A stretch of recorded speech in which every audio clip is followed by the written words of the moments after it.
Rev it up and welcome to Cars Yeah, show number 2295. Be prepared to be inspired. This is Cars Yeah, where you'll enjoy interviews with inspiring automotive enthusiasts. Mark Green is here to provide you with a fuel injection of automotive inspiration. So get in, sit down, buckle up, and get ready for a wild ride here on Cars Yeah.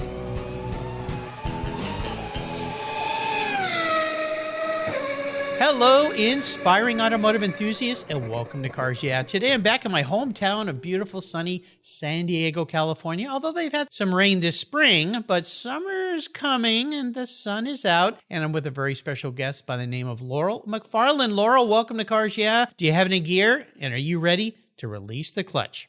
I'm ready. All right. Now, before I introduce you and we talk about this company you've built, which impresses me to no end, and the many cool events you're involved with, including many automotive events, we are on Cars Yeah today. What's one little thing that most people don't know about you, Laurel? Probably a lot of people don't realize I have 4 kids, and I showed equestrian jumpers on the A circuit when I was younger, and I'm back into riding again. That's probably not a lot people know about me. Well, I didn't know that either. 4 children and running a company. Oh my gosh, I don't know how you do that. And horses, that's a really cool thing. We're talking about cars and horsepower, of course, but jumpers, that's an entirely different deal. So you're back into that. Are any of your children interested in it? No, unfortunately, I tried. So I decided about a year ago to just go back to my love of riding, and it's been amazing. So horses are very much like cars. They're very expensive. You tend to be obsessed over them. So I can relate. Well, absolutely. I never got into horses much. My father grew up on a farm in Texas, and the few times we visited, my grandfather had working horses, basically, nothing like the fancy horses that you have. But I did have some friends growing up in La Jolla who had horses, and I remember we would go down and ride horses on the beach in Del Mar, which was always just this surreal experience for me because I grew up being a surfer, and being on a horse on a beach was like, this is so bizarre, but it was so wonderful. Horses are they're incredible animals. They just have these personalities and instincts you would never think. You just think you get on them and they go, but sometimes they don't really like you being around. They're interesting. No, that is a true statement. Yeah. Oh, well, that's very cool. Well, thank you for sharing that. I'll have to come down and watch you jump horses someday. That sounds like fun. Well, let me give you an introduction. Laurel McFarlane is the CEO of McFarlane Promotions. It's an award-winning Southern California premier events and promotions company specializing in virtual, hybrid, and live events with a flawless reputation for executing the most popular and prestigious events. She and her team offer creativity, contacts, and the most professional attention to detail for unique experiences across industries in the country. And I can tell you, I've experienced some of those. They are spectacular. Laurel founded McFarlane Promotions over 25 years ago and has been creating unique festivals, fundraising experiences, and immersive community activations ever since, including the La Jolla Concours Elegance, which is coming up this month, the 21st through the 23rd. I'll be there. She's played a driving role in it since she first began the La Jolla Motor Car Classic way back in 2005. I was at that one too. She is also founder of The Shift Studio, a lifestyle events production company specializing in corporate experiences and experiential marketing, with an unparalleled expertise in the luxury automotive world, which includes working with our friends at Broad Arrow Group and their annual calendar of auctions nationwide, as well as Hagerty's Motorlux, which is part of Monterey Car Week. We'll be back in just a minute to learn a lot more about Laurel and her company, but first a word from our sponsors. So give them a little love if you would, and we'll be right back. Buckle up. Years ago, when it was time to renew my collector car insurance policy, my carrier's rates went up. Way up, but my usage was the same and I never made a claim. I didn't even have a ticket. So what's with that? So I turned to American Collectors Insurance. Has your collector car insurance recently raised your rates for no good reason? Tired of paying an annual membership fee? Then it's time to look around and call American Collectors Insurance. I shopped around, I asked friends for recommendations, and found a winner that I can trust. And boy, I'm glad I did. I saved hundreds of dollars every year and slept better at night knowing my baby was properly insured. American Collectors Insurance have been protecting vehicles since 1976. They provided me with an agreed value insurance policy backed by their history of taking great care of their clients. What could be better than that? So give them a call and ask for a quote today. 866-ACI-YEAH. That's 866-224-9324. And protect the ones you love like I did with American Collectors Insurance. Classic car insurance designed by collectors for collectors.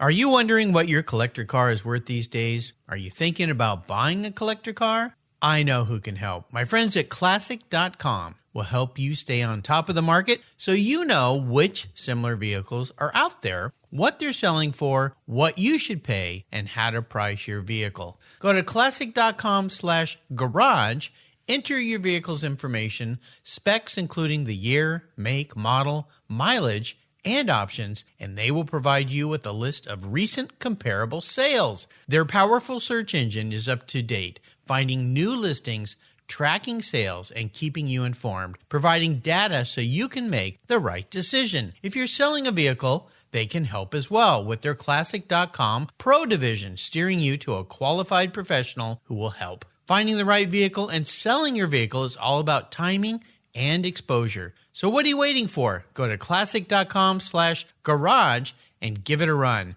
That's Classic.com/garage and tell them Mark sent you.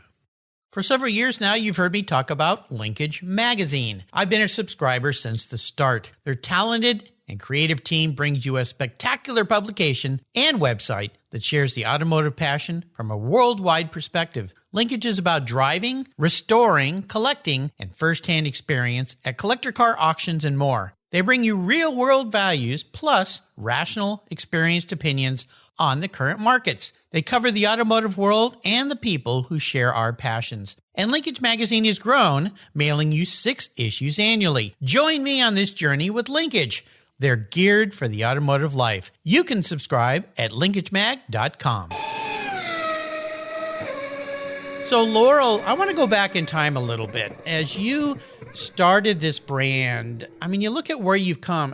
25 years, a long time to be in business. It's a struggle. It's a lot of work, and you've seen a lot of changes in the industry. But when you think back to when you started, was your vision to be where you are today, or has this been an evolution that goes with all the things that get tossed at you, like economics and business and the world changing all the time? Take us on a little bit of a journey.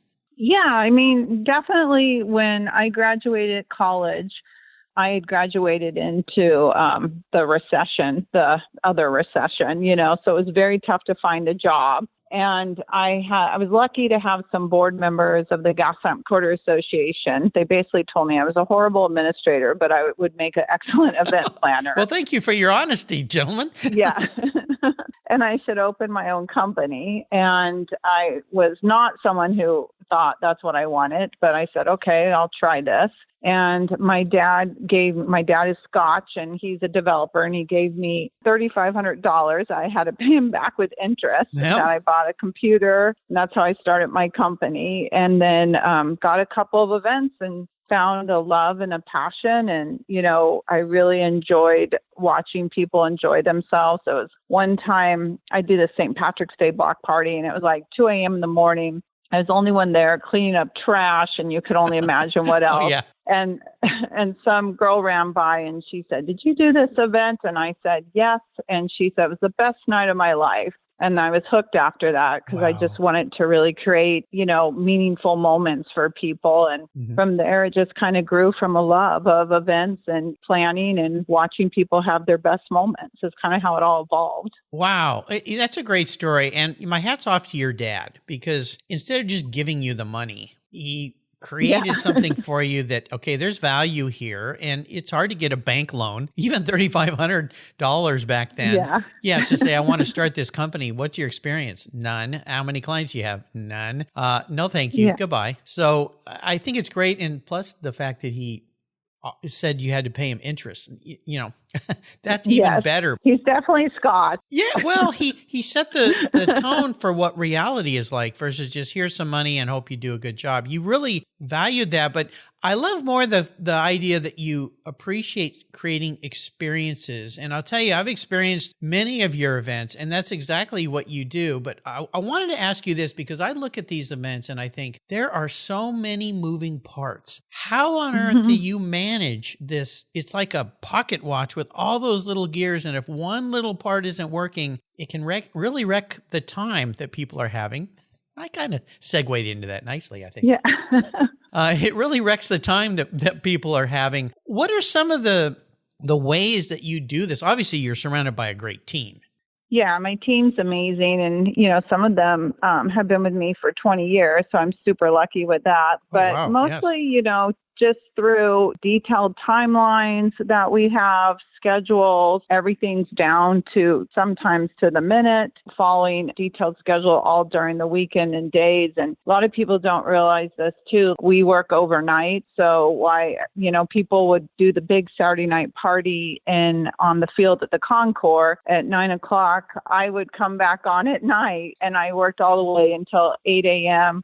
would go back to sleep for 4 hours till about noon, and then come back on and run the awards show. So it's also from just all this event magic. I say sometimes people don't really understand where event magic happens because no one sees it in front of you. Like restaurants and waiters, like you see them bring your food, you see them give good service. We're supposed to do all our magic behind the scenes, and then you open the door and there it's there. And there's an incredible team of not even our team, but our production teams, all our staff, all the vendors are creating event magic while everyone's kind of sleeping or doing something else, which is why it's so fun. You come to this city that gets erected basically in the middle of the night, and people don't really know how that happens, but there it is. Yeah. And it all gets torn down again.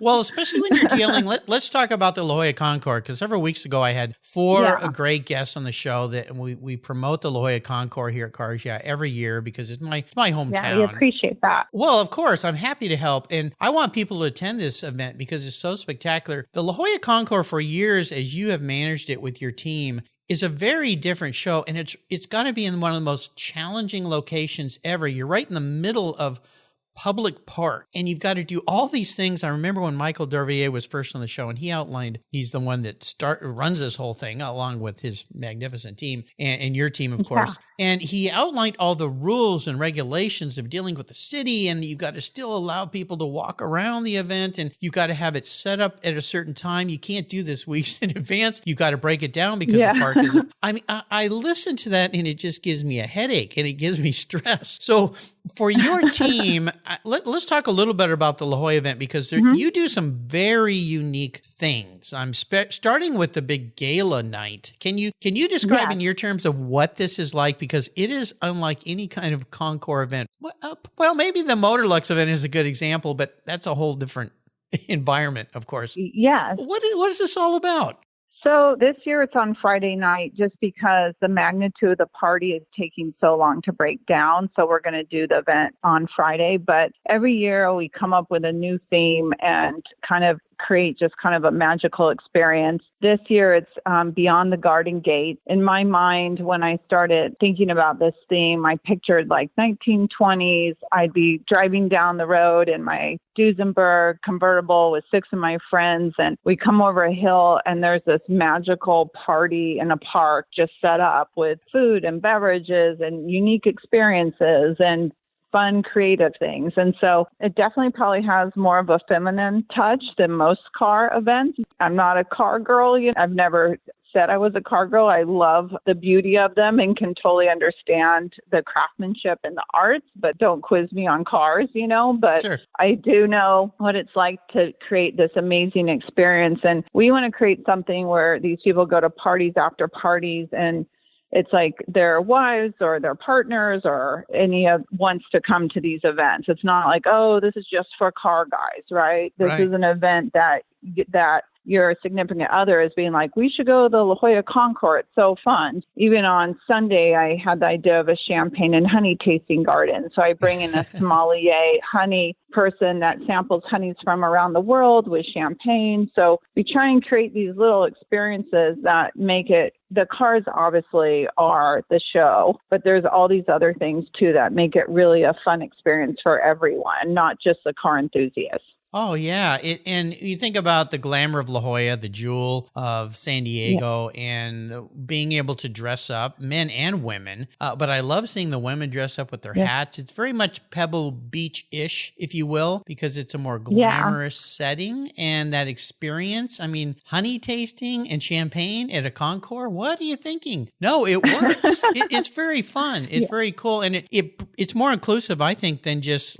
and I know cars are not always gender centric, but it's mostly a guy kind of thing, and it has been. It's expanding, but it's a way to bring everybody in and have a lot of fun. And what you do there is definitely fun. I know you listeners out there hear me, my love for La Jolla because I grew up there, but this event is one you got to put on your calendar and you need to go to because what Laurel does and her team around the actual car event and even the car event itself is quite spectacular. I mean, my hat's off to what you guys pull off every time because I just go, I don't know how you do this, but you've taken us behind the scenes. We're up all night breaking down the set, getting ready for the next morning. So it's quite spectacular. You know, I want to ask you about what I call driving inspirations, people that have been very influential in your life to help you get to where you've gotten. Has there been, I know there's probably been a lot. You mentioned your dad, of course. But has there been somebody like that? Yeah, I mean, my dad's been a big part because I lost my mom at 21 to an aneurysm. My dad really stepped up. Oh, yeah. I mean, I was lucky. She was like my best friend. Some people never have that with their parents. Right. So I'm grateful for the time I had. But like my dad was huge. And he always said to me, the only thing you have in this life, Laurel, is your names. And I've always kind of done that. So even if I've taken on something that I was like, oh, shoot, I didn't bid this right, or I should have bid this for more money, but I told him I would do it. I'm going to do it. I'm going to do an amazing job. So he was very inspirational about how hard he worked and the way he did things. There's also just been throughout my life, like super kind people like Cy Conrad, who used to be the chief judge of the Concours. He was very like supportive when doing this Concours. You could imagine starting as a female and even young doing this show. It wasn't easy. You know, oftentimes I'd get calls and people would be like, oh, is this your dad's company? And I'd be like, no, this is my company. Yeah. You know? Cy Conrad was always very, and it's a long weekend. It's almost working 72 hours straight, you know, but they've been very encouraging. So that's been amazing. And there's just been some people that have really helped me along the way and have encouraged me to keep going. So there's been a lot of different people that I'm grateful for the encouragement, especially in production and the producing I do even large festivals like San Diego Pride, which has 100,000 people. I've done other events and it tends to be more in the male side of things. And people have been like, no, you got this. This is okay. You know, so you can do this. But I've had a lot of really great people. And even Michael Dovier, when he took over as the chairman of the Concours, he was very encouraging and helped me grow within this. And I loved his vision of making it not a car show, a Concours, and that challenge. Like that was very exciting to me too. There's been a lot of great people. Definitely.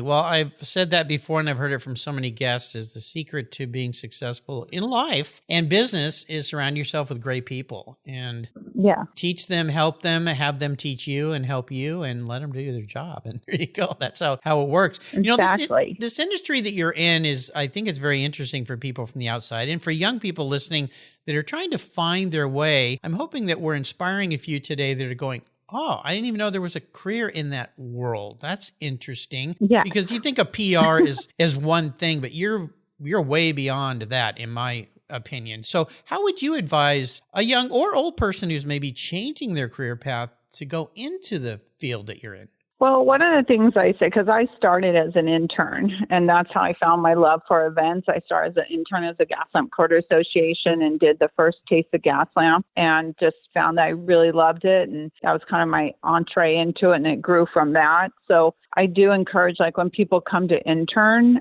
with me. I always often say it's not only finding out about what you love, it's finding out what you don't love, because events are so multifaceted. I mean, you can be in hotel and do events. You can do event marketing. You can do what I do, you can do social events, weddings. There's so many ways. And I tend to specialize too in some of the nonprofit or the car world. So one of those things, I would do multiple internships if I was young to really find out what I do like, because this life is a slog sometimes, and it's not just all fun, right? So, but at least every day I wake up and I'm excited about what I do, and that makes it a lot. When I was juggling 4 kids and young kids and trying to build my business, if I didn't have a love for this, I don't think I would have made it through. So I think it's really important that you find what you like to do. And internships are as much about finding what you don't want to do.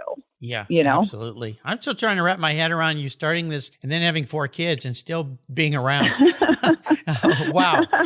Yeah. Well, now I have some free help. So I was like planning for the future. Oh, you're like those farmers that keep having children so they can go out and plow the field. You got a very smart idea there. I think that's pretty cool. Well, it's wonderful. And I did the same thing out of college. I got an internship my last senior year in college with an advertising firm. It was a very small firm. In fact, the office they gave me was actually a closet, because they were Laurel Street there that runs through San Diego, and that really steep part of Laurel that is just like a ski lift going up the hill, and there was an old house there. And this gentleman, Richard Warner, I was very grateful. He gave me a job. He had 4 employees, and they didn't have room for me in this old Victorian house, so they took some doors off a closet and made a desk under one of the doors. And I thought, so this is what a career is like? You get an office in a closet? I'm not so sure, but he made it fun, and I ended up being there for 11 years and learned a lot and got to do a lot, and he let me grow and expand, and that led to my next career. So yeah, but you're right. Learning what you don't like, because you don't want to do what you don't like, because you're probably not going to be very good at it. Yeah. We talked about challenges earlier, but when you think about your career and what you do for events, especially these experiential events, this is a silly question. Can you pick one of your biggest challenges that you have to deal with? I can't imagine how many there are.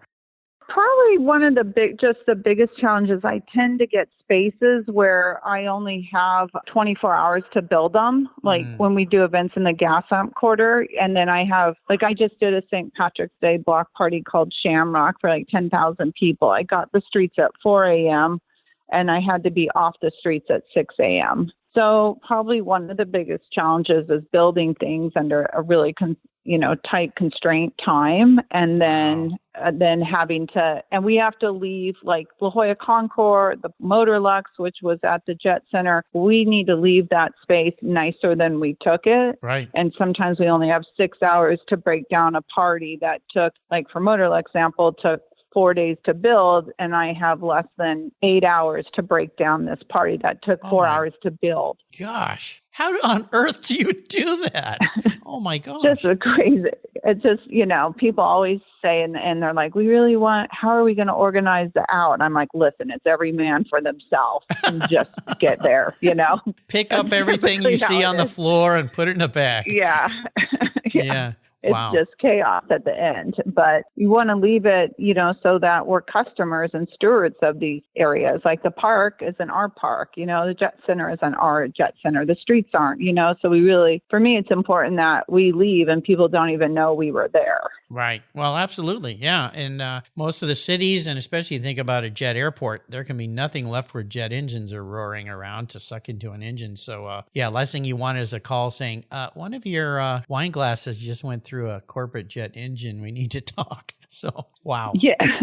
Yeah. Incredible. Well, now when I leave Motorlux this summer, I will have an entirely different opinion when I walk away, all happy and cheery. And then I'll go, oh, poor Laurel and her team. Yeah.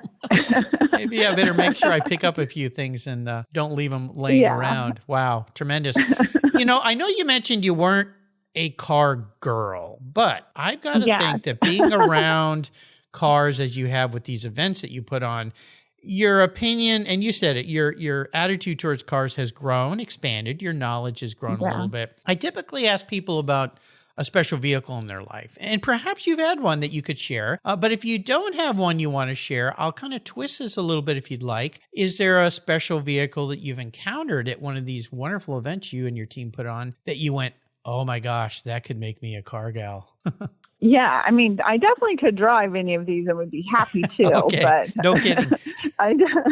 Probably my dad, he has a 58 Corvette convertible, blue, red, that he restored from everything from the knob of the radio, when I was younger. So he still has it. And I really appreciate that, and just his love of, that was the car when he was growing up. Probably one of the most coolest cars I ever saw. I think it was like 6 or 7 years ago at the Peterson, was the round door Rolls Royce. Oh, yes. That door is round. That's just crazy, right? And that someone at that time thought of that. Definitely probably like more the older cars, the 20s, 30s, even just how people talk about how the chassis were, what made it a Rolls Royce was just the chassis. And then it went to some artist that created it, like that seems like super cool. And I just love that. That's why there's only one of one, because it went to some coach builder. So weirdly, VW buses, I think they're so cool.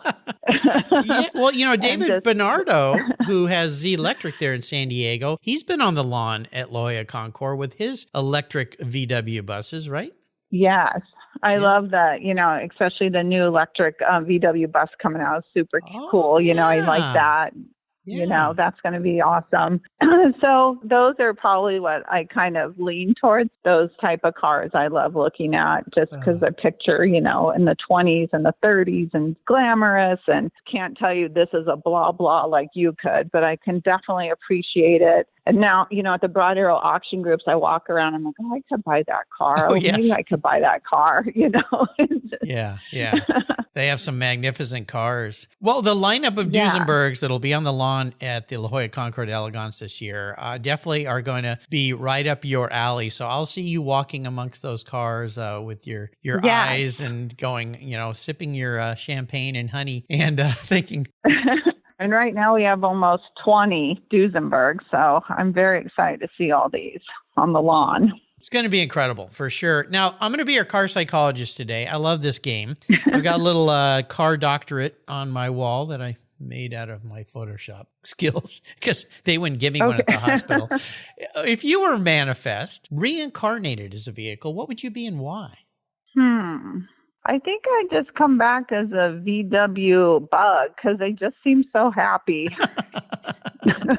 I like it. It seems like every owner loves their little VW bug, and they're kind of quirky and eccentric, and I feel like I would be going on some fun adventures. Oh, yeah. No, that's a great answer. And of course, I mentioned David at Z Electric. They put electric power plants in those bugs. He's been doing that for a while now, which kind of brings it into the modern day era of the EV, which is kind of cool. But those little bugs have gotten pricey. The collector market, is, for a car that was so mass produced. I saw one that was just sold up in San Clemente by, I think it was European Motor Cars up there. And I think it sold in the mid 40s or something like that. And you go, wait a minute, a VW Bug, they made like 200 million of those things or something. So you better get one now. I like the movie Herbie. I think it was Herbie Hancock, the eyelashes, just seems like a happy car. I think everywhere you drive a VW Bug, people come up, they have a VW story. It's kind of like with the Mustang. I had a 66 Fastback, and every time I got gas, somebody would come over and have a Mustang story. So the Bug is kind of loved. The new Mini Coopers, of course, since they've come out, are kind of the same way. They have this little bit of a cult following. Yeah, that love them. But exactly. Okay, I guess I see you as a Bug. Yeah, there you go. Perfect. Absolutely. How about a great book? We love to share books here on Cars. Yeah, it could be a learning book, could be a car book, could be something that was just fun, fiction, nonfiction.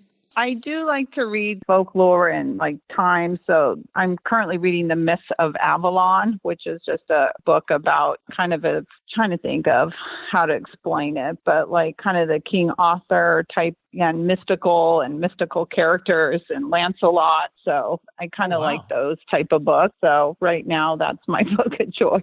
So that's the Mists, Mists, The Myth, right? yeah, of Avalon is Of my Avalon. current book. Yeah, that's by a lady, a woman, I believe. Bradley Yeah. is her last name? Correct. Yeah, Yeah. correct. Okay. Yeah. Very interesting.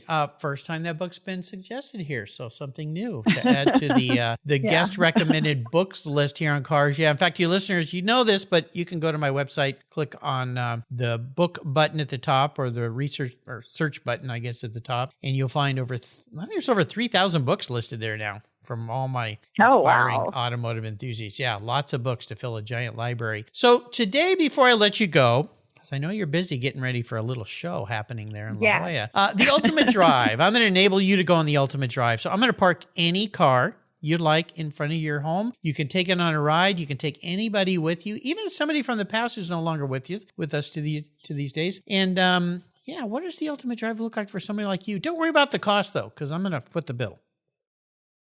It would be along the Big Sur coastline would be my ultimate drive. Yeah. It's I've been all over the world and I still think it's one of the most magical places in the world. And it's like, I don't know. I just feel like it's God created that place right there for everyone. So that would be my drive in a convertible. I'd like to be going from Paso Robles to Monterey, not exactly on the side of the cliffside because I lose tingling in my feet. But, it's one of the most gorgeous places in the world. If you haven't been in that drive, and then just stop along the way, have a glass of rosé, and then make my way down either to Hearst Castle or Monterey. That would be my ultimate. Oh, wow. So a convertible now, would this be in an old classic car or something new perhaps? Probably a Corvette. I'd picture a Corvette on that drive, a convertible Corvette. And who would you be with? I'd be with my dad. Yeah. Nice. I think that would be pretty cool. Sounds like fun. That's a wonderful drive. I've done that many times. In fact, I even rode my bike down that. A bunch of us, when we were in college, did a bike ride, multi-day bike ride down part of that, which is pretty cool. A little harrowing on a bike because that's a narrow road. Got to be a little careful of the cars. But and I did a drive with my son in a Beck Spider, which is a replica of a Porsche 550 Spider. We drove all the way from Long Beach all the way back to Gig Harbor, 1,500 miles in that car that had no top. So you went up in the redwoods. That's a beautiful drive. Went through the north of San Francisco. Yeah, we did all of that. It was really fun. My son was only 8 at the time, and it was quite the adventure. John Wilhoit in Long Beach built that car, and when we jumped in it to leave, he looked at me and he goes, "I can't believe you're doing this with your little kid." He goes, "Anything you need?" And I said, "No, just I think a good attitude." So we had a great trip. That's amazing. Yeah, it was. That's a beautiful drive too. Even Mendocino up through there is gorgeous, in the Anderson Valley. I just love that coastline. Just rugged, and the way the waves crash and the rocks, just like you can see how Earth was created there. Yes. Yeah. It's very heavenly for sure. I'll never forget one morning getting up and driving through the redwood forest in that little car and looking up into the tops of the trees with the fog up in the sky. And because we had no top on that car, it's basically like a little race car, and just looking up and kind of driving through the majestic redwoods. And it was like, oh my gosh, in fact, we had so much fun. We turned around and drove back down through them again, and then turned around and came back again because it was so cool. Yeah. Very, very, very neat. That's amazing. Well, I'm really, really proud of what you built with your company, Laurel, and I'm so happy you took some time to share that with us today. Thank you. Yeah, absolutely. And I'd encourage our listeners, again, the La Jolla Concours, the Broad Arrow auctions. If you've never been to a classic car auction, you got to do that. Motorlux happening during Car Week. These are all events you really need to put on your calendar and enjoy. But mostly La Jolla. Let's start there because it's coming up very soon. Before I let you go, though, would you share maybe some words of inspiration for our listeners today? Yeah, I guess my inspiration, I always, when things seem tough, I always just say a no is a maybe on a way to a yes. You just kind of figure out how to make it work for you and someone else and to not give up. Just because someone says no doesn't mean that's the end. A lot of times people get discouraged by that. And for me, it's just, okay, well, let's figure out how to make this work for both parties. I love that. So, that is awesome. Yeah, that back in those days when I was learning to be an account executive, I was doing a lot of design work too. I remember Richard Warner saying exactly those words to me because I'd come back and go, I saw 5 people today and they all said, no, I'm a failure. And he goes, it's just a no today. Tomorrow, it might be a yes. So I like that. Nicely said. How can people learn more about your business, Laurel? Go to the website. It's McFarlanePromotions.com or the ShiftStudios.com is the other website. That's our lifestyle Motorlux type website. So either websites you can go to. And obviously, LaJollaConcours.com. We'd love to have you come attend. It's going to be spectacular this year. So we encourage everyone to come. Absolutely. And now, with all your skills, you're guaranteed there'll be no rain because all the rain you guys have had down there is going to be gone by then. So don't worry about that. So, yeah, absolutely. I promise not to bring any rain from the Pacific Northwest with me. I will leave it at home, okay? Well, it seems like you're more sunny there, so I think you'll be bringing the sun these days to us. That's my plan. Absolutely. Laurel, thank you for taking some time away from a very busy schedule. Thank you to you and your team. I've worked with many people on your team that have been wonderful, so I really, really appreciate you and what you're doing. Until you and I talk again, my friend, I'll see you at the La Jolla Concours. Thank you. Have a great day. You as well. If you're listening to this program, there's a pretty good chance you believe what I believe, that the collector vehicles we love are more than just a means of getting from one place to the other. They're a part of our culture, our identity, and as a people, they bring us together at vintage races, classic car auctions, and 1,000-mile rallies. That's why I support the RPM Foundation, which exists to ensure that the critical skills necessary to preserve and restore these important vehicles aren't lost to time. RPM stands for Restoration, Preservation, and Mentorship, and their goal is to inspire the next generation of vehicle restoration professionals through its outreach programs. And they include Shop Hop, Off to the Races, the RPM Future Class, and many others. These programs engage talented young people across the country and connect them with mentors and a variety of opportunities in the industry. For more information on how the RPM Foundation is driving the future of collector vehicles skill trade, visit rpm.foundation today. Thank you so much for joining us on today's ride here at Cars Yeah. Drive on over to carsyeah.com to find show notes and inspiring automotive fun. Download your free copy of Filler Up, a fun book filled with gorgeous photographs of fuel filler fun, including quotes from more inspiring automotive enthusiasts. Download your copy today, and we'll see you next time on Cars Yeah.